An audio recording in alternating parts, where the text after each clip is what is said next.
आप सबके साथ ऐसा कभी ना कभी जरूर हुआ होगा कि आपने प्लान करा कि चलो यार आज ना बाहर से खाना मंगाते हैं, फूड डिलीवरी ऐप से खाना मंगाते हैं। इंडिया में इस टाइम पर मेजरली दो ही फूड डिलीवरी ऐप्स हैं, एक है जोमेटो, एक है स्विगी। तो आपने घर बैठे बैठे इन दोनों में से एक ऐप ओपन करी और आपने उनका मेन्यू, उनकी प्राइस लिस्ट चेक करना शुरू करा, रेस्टोरेंट्स को ढूंढना शुरू करा।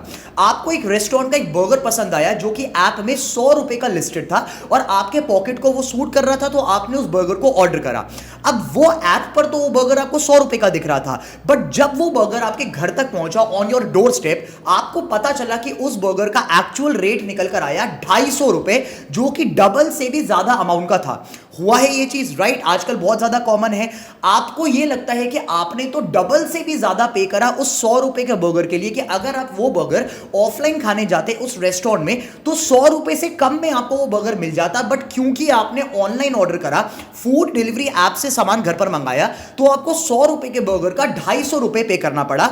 और सबसे पहले हमारे दिमाग में ये थॉट आता है कि यार मेरी पॉकेट से तो इतना सारा पैसा निकल गया, और इन फूड डिलीवरी ऐप्स और रेस्टोरेंट्स के तो मजे हैं कि ये इतने हजारों करोड़ रुपए छाप रहे हैं, प्राइजेस को इन्फ्लेट करते हैं, 100 रुपए के बर्गर को 250 रुपए का बेचते हैं, इनके तो मजे हैं। But let me tell you guys कि इनके मजे नहीं है। In fact you will be shocked to know कि restaurants are actually losing incredible amount of money because of these food delivery apps that are Zomato and Swiggy. आज की ये केस स्टडी हर उस इंसान के लिए है जो या तो एक रेस्टोरेंट चला रहा है, या अपने लाइफ में कभी ना कभी रेस्टोरेंट खोलने का प्लान कर रहा है, या किसी एक ऐसे इंसान के लिए जिसको रेस्टोरेंट बिजनेस में इन एंड आउट इंटरेस्ट है और उसको समझना है कि एक्चुअली इस टाइम पर इंडिया में रेस्टोरेंट्स में चल क्या रहा है, फूड डिलीवरी स्पेस में चल क्या रहा है। Let me guys tell you one simple thing, that food delivery apps, that is Zomato and Swiggy, are actually killing the Indian restaurants। जी हां, केस स्टडी पर जंप करने से पहले मुझे आपको दो तीन बातें समझानी पड़ेंगी, तो उसको ध्यान से सुनना।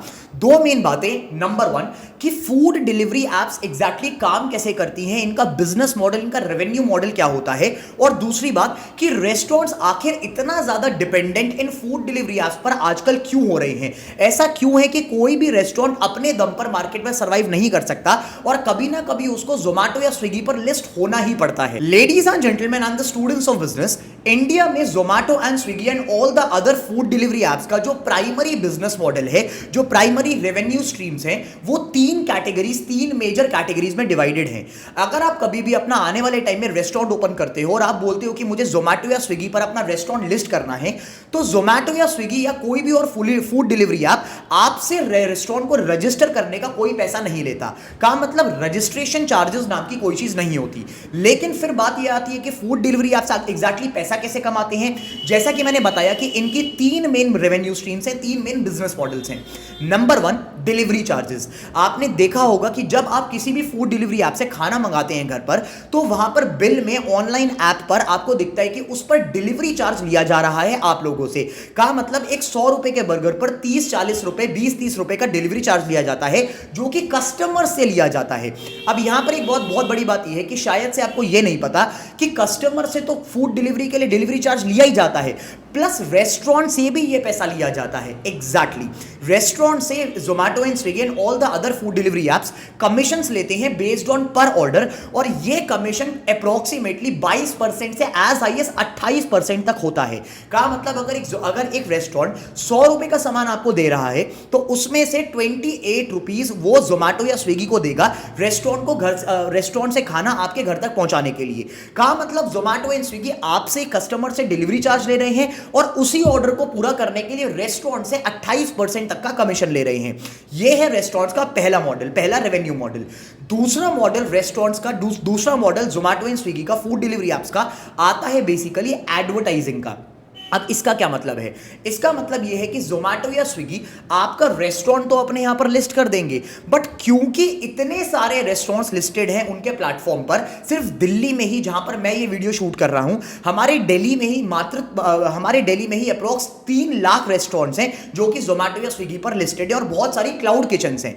अब पॉइंट ये आता है कि अगर एक रेस्टोरेंट को चाहिए कि वो डिस्कवर हो, रेस्टोरेंट को चाहिए कि उससे खाना मंगाया जाए, काफी सारे ऑर्डर्स फ्लो इन करें, तो ऑब्वियस ही बात है अगर एक एरिया में 100 रेस्टोरेंट्स हैं और एक रेस्टोरेंट चाहता है कि कस्टमर्स उसके पास उसका खाना ऑर्डर करें, तो जोमेटो या स्विगी पर उसको सबसे ऊपर अपना मॉडल दिखाना पड़ेगा, उसको एड्स चलाने पड़ेंगे जोमेटो या स्विगी पर कि उसका रेस्टोरेंट सबसे ऊपर आए और कस्टमर सबसे पहले उस पर क्लिक करे। इसके लिए Zomato and Swiggy and all the other food delivery apps फिर से रेस्टोरेंट से एडवर्टाइजिंग चार्जेस के नाम पर रेवेन्यू लेते हैं कि अगर आप अपना रेस्टोरेंट हमारे पास सबसे टॉप पर दिखाना चाहते हो, एडवर्टाइज करवाना चाहते हो, ज्यादा ऑर्डर्स चाहते हो, ज्यादा डिस्कवरी चाहते हो, ज्यादा ब्रांड रीच चाहते हो, ज्यादा पोटेंशियल कस्टमर चाहते हो, तो आपको अपने रेस्टोरेंट को ऊपर दिखाने के लिए हमें एडवर्टाइजिंग रेवेन्यू पे करना पड़ेगा। तो तीन मेन रेवेन्यू स्ट्रीम्स, जिसमें से सबसे पहला है delivery charges from the customers, दूसरा है कमीशंस फ्रॉम द रेस्टोरेंट्स और तीसरा है एडवर्टाइजिंग एंड डिस्कवरी फीस, जो कि जोमेटो एंड स्विगी रेस्टोरेंट से लेते हैं अपने प्लेटफॉर्म पर लिस्ट करवाने के लिए, अपने प्लेटफॉर्म पर धंधा करवाने के लिए। अब फिर बात यहां पर यह आती है केस स्टडी पर जंप करने से पहले कि एग्जैक्टली रेस्टोरेंट्स, इतने सारे रेस्टोरेंट्स इतना डिपेंड क्यों हो रहे हैं जोमेटो या स्विगी पर? ऐसी क्या वजह है कि कोई भी रेस्टोरेंट आजकल बिना जोमेटो या स्विगी के ऑपरेट नहीं कर पा रहा? अब इसके भी काफी सारे रीजन हैं। Reason number 1, discovery. Ladies and gentleman, आप सबने देखा कि आजकल रेस्टोरेंट लाइन में, फूड डिलीवरी स्पेस में एक नया मॉडल निकल कर आया है जिसको हम कहते हैं क्लाउड किचन मॉडल। अब जिनको नहीं पता, लेट मी टेल यू कि क्लाउड किचन क्या होता है। क्लाउड किचन बेसिकली एक ऐसा बिजनेस मॉडल है जहां पर आप रेस्टोरेंट ऑफलाइन नहीं चलाते, सिर्फ ऑनलाइन चलाते हो। अब ये काम कैसे करता है? बेसिकली आप एक छोटी सी किचन कहीं पर किराए पे लेते हो, वो किचन कहीं किसी के लिए, पब्लिक के लिए एक्सेसिबल नहीं होती, तो इसलिए उसका रेंट काफी कम होता है। आपको शोशाबाजी नहीं करनी, आपको फर्नीचर नहीं डालना, आपको एक अच्छा सा सेटअप नहीं करना, आपको एक अच्छा सा एम्बियंस तैयार नहीं करना, तो आपका बहुत सारा खर्चा बच जाता है। आपको सिर्फ एक किचन तैयार करनी है और उस किचन को अपने जोमेटो या स्विगी पर लिस्ट कर देना है, और उस किचन पे जब जोमेटो या स्विगी पर कोई आएगा, कोई कस्टमर आएगा, तो वो ऑर्डर प्लेस करेगा, तब आपके क्लाउड किचन में ऑर्डर आएगा और आप अपने ऑनलाइन ऑर्डर अप्लाई करेंगे। This is the cloud kitchen model. आजकल क्लाउड किचन बहुत ज्यादा बूम पर आ चुका है, क्योंकि क्लाउड किचन को बनाने के लिए, चलाने के लिए पैसा बहुत ज्यादा कम लगता है। खुद सोच के देखो, एक रेस्टोरेंट को चलाने के लिए आपको एक अच्छी प्रॉपर्टी किराए पे लेनी पड़ेगी, पीक लोकेशन में लेनी पड़ेगी, स्टाफ बिठाना पड़ेगा, मल्टीपल स्टाफ बिठाने पड़ेंगे, फर्नीचर में इन्वेस्ट करना पड़ेगा, पूरे एम्बियंस में इन्वेस्ट करना पड़ेगा, इंफ्रास्ट्रक्चर में इन्वेस्ट करना पड़ेगा, वगैरह वगैरह। बट क्लाउड किचन में आपकी सिर्फ इकलौती इन्वेस्टमेंट होती है किचन बनाने पर। तो इसलिए क्लाउड किचन को बनाना और उसको स्केल करना मल्टीपल लोकेशंस में काफी आसान होता है। And this is the reason why lot of new companies, lot of new food tech businesses are actually going in the cloud kitchen business model. अब मुद्दा यह है कि एक बहुत बड़ी प्रॉब्लम है क्लाउड किचन्स के साथ। क्लाउड किचन को चलाने के लिए आपका सिर्फ इकलौता तरीका है जोमेटो या स्विगी पर लिस्ट होना, क्योंकि क्लाउड किचन के अपनी कोई ब्रांड रीच नहीं होती, वो ऑफलाइन कस्टमर्स को केटर नहीं करते, आप अपने कस्टमर को अपने रेस्टोरेंट में आके नहीं खिला सकते। आपका जब सिर्फ इकलौता तरीका ऑनलाइन ऑर्डर्स ही है, तो आपकी डिपेंडेंस जोमेटो या स्विगी पर बहुत ज्यादा बढ़ जाती है। का मतलब फिर वही बात कि आपको जोमेटो या स्विगी पर डिपेंड होना पड़ेगा, डिस्कवरी के लिए वहां पर एड्स चलाने पड़ेंगे, उनको डिलीवरी के लिए पैसा देना पड़ेगा, वगैरह वगैरह। अब ये चीज नॉर्मल ऑफलाइन रेस्टोरेंट्स के लिए भी अप्लाई बहुत ज्यादा करती है। क्यों? क्योंकि नॉर्मल रेस्टोरेंट्स को आजकल अगर अपनी टेबल्स बुक करवानी है, अगर उनको ऑर्डर्स चाहिए, उनको स्पेसिफिकली ऑनलाइन ऑर्डर्स चाहिए, तो कोई भी, आपने भी देखा होगा कि कस्टमर ज्यादातर कभी रेस्टोरेंट को डायरेक्ट कॉल नहीं करते ऑर्डर्स के लिए, वो ज्यादातर इन एप्स के थ्रू ही स्वाइप करते हैं, इन एप्स के थ्रू ही डिस्कवर करते हैं और ऑर्डर्स प्लेस करते हैं। का मतलब ये कि अगर आपको आज की डेट में एक रेस्टोरेंट ओपन करना है, तो डिस्कवरी के लिए, अपने ब्रांड को अपने रेस्टोरेंट को हजारों लाखों कस्टमर्स तक पहुंचाने के लिए, उनको दिखाने के लिए आपको जोमेटो या स्विगी पर लिस्ट करवाना पड़ेगा। The second main reason as to why these restaurants are depending so much on Zomato and Swiggy and other food delivery apps is basically the delivery service. अगर एक रेस्टोरेंट अपना खुद का fleet of delivery partners maintain करे, अगर आप मान के चलो आप एक रेस्टोरेंट चला रहे हो और आपने सोचा कि मैं डिलीवरी खुद करवाऊंगा, तो आपको 4 से 5 डिलीवरी के बॉयज हायर करने पड़ेंगे, डिलीवरी पार्टनर्स हायर करने पड़ेंगे और उनके रेगुलर बेसिस पर सैलरी पे करनी पड़ेगी, चाहे आपके पास ऑर्डर आए चाहे आपके पास ऑर्डर नहीं आए। वो चीज एक कस्टमर के लिए, वो चीज एक रेस्टोरेंट के लिए काफी ज्यादा एक्सपेंसिव होती है। That is not a good business model. और इसी पेन पॉइंट को सॉल्व करा जोमेटो या स्विगी ने, जोमेटो एंड स्विगी ने। उन्होंने ये बोला कि आप डिलीवरी की टेंशन मत करो, डिलीवरी की टेंशन हमारी है, आप अपने रेस्टोरेंट को चलाने पर फोकस करो। इसकी वजह से रेस्टोरेंट्स की जो डिलीवरी कॉस्ट थी वो कम हो गई, और क्योंकि डिलीवरी कॉस्ट कम हो गई, रेस्टोरेंट्स ने डिलीवरी पार्टनर्स को रखना छोड़ दिया, तो ऑनलाइन स्पेस में ऑर्डर्स घर तक पहुंचाने के लिए रेस्टोरेंट्स का इकलौता जो जरिया बचा, वो बचा ये online food delivery apps. This is the reason why आज की डेट में कोई रेस्टोरेंट जोमैटो या स्विगी के बिना ऑपरेट नहीं कर सकता। अब अगर जोमैटो एंड स्विगी इतनी ज्यादा प्रॉब्लम सॉल्व कर रहे हैं रेस्टोरेंट्स की, तो फिर मैंने ऐसा क्यों बोला कि Zomato and Swiggy are actually killing the Indian restaurants. बहुत बड़े रीजंस हैं, इसको ध्यान से समझना। और स्पेसिफिकली अगर आप एक रेस्टोरेंट बनाने का प्लान कर रहे हैं, देन प्लीज इसको ध्यान से सुनना। जब आप अपना एक रेस्टोरेंट ओपन करते हैं तो ऑब्वियस ही बात है कि रेस्टोरेंट ओपन करने की बहुत सारी कॉस्ट होती हैं, जिसमें से आपका मान के चलते हैं कि इंडिया में 30% on an average food cost होती है। का मतलब जो भी आप अपने रेस्टोरेंट में खाना बनाएंगे, पूरा किचन का मामला चलेगा, पूरा किचन का जो ऑपरेशंस हैं वो चलेंगे, जो खाना बनेगा उसकी कॉस्ट करीब करीब 30% मानी गई है इंडिया के एवरेज के हिसाब से। का मतलब out of your monthly revenues जितना भी आप मंथ में कमाएंगे, 30% of your gross margin goes to your food expenses, food preparation expenses. अब दूसरी बात आती है कि मैंने अभी आपको यह बताया कि 30% का मार्जिन, ग्रॉस मार्जिन तो आपका फूड में जाता है खाना बनाने में, बाकी तो 70% आपके हाथ में है।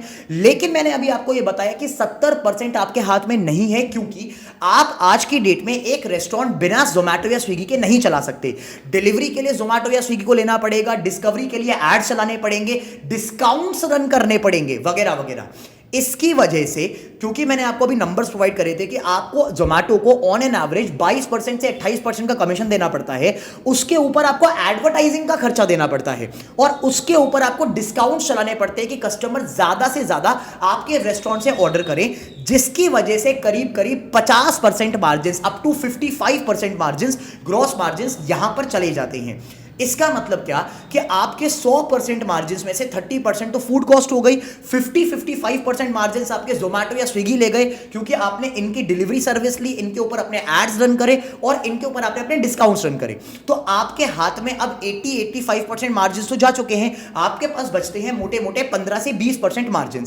अब इन 15-20% मार्जिन के ऊपर आती है आपकी फिक्स्ड कॉस्ट, जो कि आपके रेस्टोरेंट में चल रही है। इसका मतलब क्या, आपका रेस्टोरेंट रेंट ऑब्वियसली पे करता होगा, आपके स्टाफ की सैलरीज जाती होंगी, इलेक्ट्रिसिटी बिल होता होगा, वाटर बिल होता होगा, गैस बिल होता होगा, वगैरह वगैरह। All these food cost, all these fixed cost associated with your restaurants भी अभी बाकी हैं। लेकिन आपके हाथ में कितने मार्जिन बचे हुए हैं? सिर्फ 15%।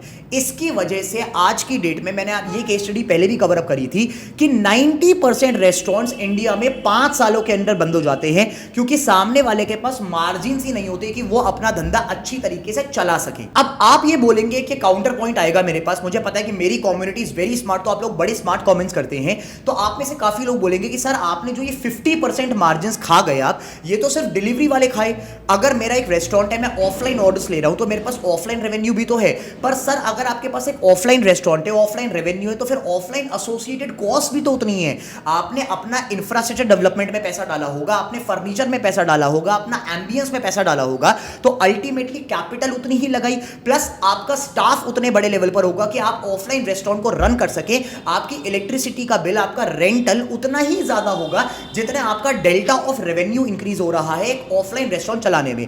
का मतलब मोटा मोटा आप चाहे ऑफलाइन चलाओ, चाहे क्लाउड किचन चलाओ, चाहे प्रॉपर सेटअप के साथ एक रेस्टोरेंट चलाओ, अल्टीमेटली हाथ में जो मार्जिन आने हैं, जो मार्जिन की कैलकुलेशन है वो उतनी ही है कि 30% आपकी फूड कॉस्ट है, 50% आपका जोमैटो या स्विगी लेकर जाने वाला है in terms of these commissions and all, और बाकी जो बचेगा वो आपका फिक्स्ड कॉस्ट में आएगा। अगर आप एक ऑफलाइन रेस्टोरेंट कर रहे हैं रन, तो फूड को फिक्स्ड कॉस्ट ऑब्वियसली ज्यादा होंगी, वो 15% मार्जिन में नहीं होंगी। And ultimately at the end of the day क्या होता है, 90% रेस्टोरेंट्स इंडिया में 5 सालों में बंद हो जाते हैं, क्योंकि हाथ में मार्जिन होते ही नहीं। और ये तो चलो एक बात फिर भी है, क्या आपको यह पता है कि जोमैटो एंड स्विगी अब और ज्यादा अपने मार्जिन बढ़ाने वाले हैं? जी हां, अगर आप आने वाले टाइम में एक रेस्टोरेंट खोलने का प्लान कर रहे हैं, तो let me tell you guys कि आने वाले टाइम में रेस्टोरेंट का जो पूरी की पूरी यूनिट इकोनॉमिक्स है वो और ज्यादा खराब होने वाली है। अब इसका पॉइंट समझते हैं क्यों।